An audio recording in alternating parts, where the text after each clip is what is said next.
असम की एसटीएफ ने 8 al Qaeda terrorist जो बांग्लादेशी हैं, एकदम अगली लुकिंग टेररिस्ट, उनको कल रात को लेट नाइट एक ऑपरेशन के अंदर अरेस्ट करा है। और इसके बारे में कल परसों में एक इंटेलिजेंस रिपोर्ट भी आई है कि कुछ स्लीपर सेल्स भारत के अंदर ऑपरेट कर रहे हैं, जिनके ऊपर अभी क्रैकडाउन शुरू हो चुका है। पहली चीज तो ये बांग्ला मुसलमान थे, अब मुझे लग रहा है कि ये बांग्ला से ज्यादा अब पाकिस्तानी मुसलमान माइंडसेट के साथ चल रहे हैं। जो हरकतें चल रही हैं वो समझ में आ रहा है कि भारत से उंगली करने की कोशिश कर रहा है। ये है कि असर अभी दिखा नहीं रहा, हालांकि दिखा तो रहा है, भारत वो लेवल पे नहीं दिखा रहा। अगर एक बार पलट के तेज झापड़ मार दिया तो फिर कहां गिरेगा यूनुस। और जहां तक मिलिट्री जनरल्स की बात है बांग्लादेश में, तो वो आईएसआई के हाथों बिक चुके हैं, और जितने भी वहां पे कट्टरपंथी हैं उन्हें आईएसआई से पूरा सपोर्ट मिल रहा है, पैसा मिल रहा है। देखो बात ये होती है ना कि जब आप डिसेंट होते हैं ना तो लोग फायदा उठाने की कोशिश करते हैं, छिछोरे किस्म के।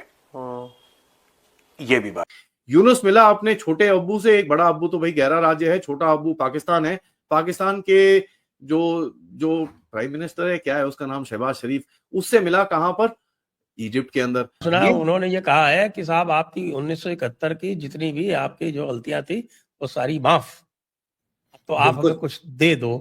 मतलब दोनों भिखारियों में कंपटीशन है, एक दूसरे से ही मांग रहे, मतलब एक दूसरे का कटोरा छीनने के चक्कर में है कि कुछ नहीं मिले तो मैं तेरा कटोरा छीनूं, तेरा ज्यादा अच्छा है, तेरे को देख के लोग ज्यादा इमोशनल होते तेरे कटोरे को लेके। हमें बांग्लादेश की हेल्प करनी चाहिए या नहीं? Sir as a Muslim country करनी चाहिए। सर देखिए, मुसलमान कंट्री तो यूएई भी है, सऊदी अरब भी है, वो है। हम क्यों समझते हैं कि सिर्फ पाकिस्तान ही मुसलमान कंट्री है? और भी तो काफी ज्यादा है, तो हमें क्यों सिर्फ उनकी हेल्प करनी चाहिए? हालांकि हमें 1971 भूलना नहीं चाहिए। इनके बांग्लादेश का एक कर्नल है, क्या ओली क्या नाम है उसका, बेवकूफ, कहता है कल, मोदी साहब fear Allah don't mess with Bangladesh, we have very friendly nation with nuclear bombs. अपने पास नहीं है, दूसरे नेशंस के पास न्यूक्लियर बॉम्ब है, और उसको बड़ा कॉन्फिडेंस है कि भैंस क्या दूसरे नेशन आके न्यूक्लियर बॉम्ब से भारत को तंग करेंगे, क्योंकि हम बांग्लादेश की तरफ उंगली उठाने की कोशिश कर रहे हैं। अब सबसे पहले मैं आपको न्यूज बताऊं, असम की एसटीएफ ने 8 अल-कायदा टेररिस्ट जो बांग्लादेशी हैं, एकदम अगली लुकिंग टेररिस्ट, उनको कल रात को लेट नाइट एक ऑपरेशन के अंदर अरेस्ट करा है।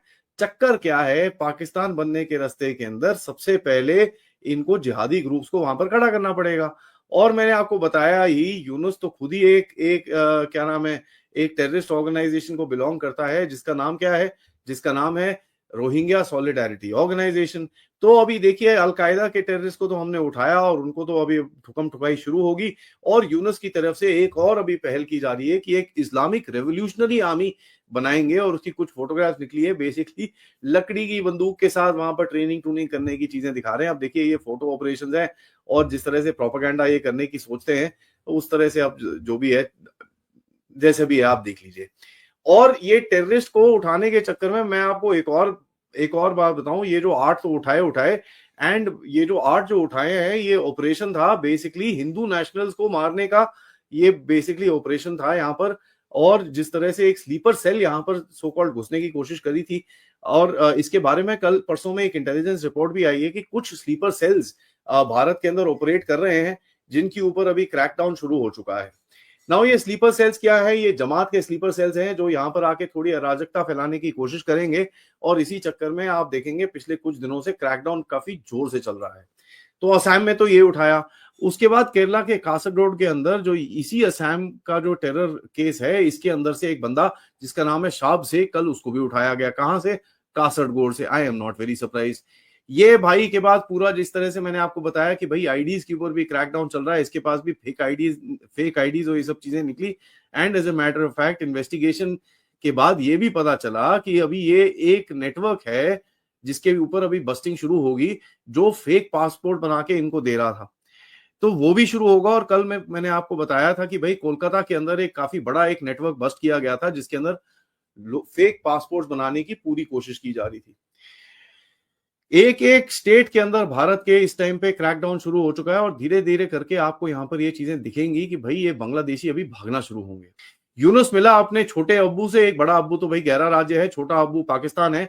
पाकिस्तान के जो प्राइम मिनिस्टर है, क्या है उसका नाम, शहबाज शरीफ, उससे मिला कहां पर, इजिप्ट के अंदर जाके। मतलब ऐसे मिले कि भैया लॉन्ग लॉस्ट भाई मिले हों, और जिस तरह से भैया हम तो सार्क को रिवाइड करने की कोशिश करेंगे, हम रीजनल कोऑपरेशन करेंगे, हम ये करेंगे, हम वो करेंगे। कहते हैं ना कि भाई जब दो भिखारी मिले तो दोनों ये बस सपने खा रहे थे कि किसकी प्लेट में एक सिक्का आके गिरेगा और कौन अपने प्लेट से उस सिक्के को इधर उधर तोड़ के थोड़ा अपनी जेब में डालेगा और थोड़ा इधर उधर बांटने की कोशिश करेगा। देखिए बोलते हैं ना dead horse, talk about reviving a dead horse, साख, ठीक है, साख भारत के बिना कर नहीं सकते, इनको ये चीज अक्ल आनी चाहिए। बट क्या करें, इतने बड़े बड़े स्टेटमेंट देने के लिए ना बस और कुछ काम बचा नहीं है। इनके बांग्लादेश का एक कर्नल है, क्या ओली ओली ओली क्या नाम है उसका, बेवकूफ, कहता है कल मोदी साहब, fear Allah don't mess with Bangladesh, we have very friendly nation with nuclear bombs. अपने पास नहीं है, दूसरे नेशंस के पास न्यूक्लियर बॉम्ब है और उसको बड़ा कॉन्फिडेंस है कि भैंस क्या दूसरे नेशन आके न्यूक्लियर बॉम्ब से भारत को तंग करेंगे क्योंकि हम बांग्लादेश की तरफ उंगली उठाने की कोशिश कर रहे हैं। इस बेवकूफ को ये नहीं पता कि भैया एक न्यूक्लियर बॉम्ब और तुम्हारा जितना भी पाकिस्तान है और तुम्हारा जितना भी कंगालू लैंड है, एक न्यूक्लियर बॉम्ब का एन भी किसी तरफ आ गया ना बेटा तो पूरा अपना देश काट के तुमको ओशन में फैला देंगे। इतनी कैपेबिलिटी तो भारत के पास है, इनको ये बेवकूफों को समझ आता नहीं। वीडियो देखने के लिए धन्यवाद दोस्तों। अगर आप हमारे साथ जुड़ा रहना चाहते हैं तो कृपया करके चैनल को सब्सक्राइब कर बेल आइकन का बटन दबा दें ताकि नई वीडियो की जानकारी तुरंत आप तक पहुंच सके।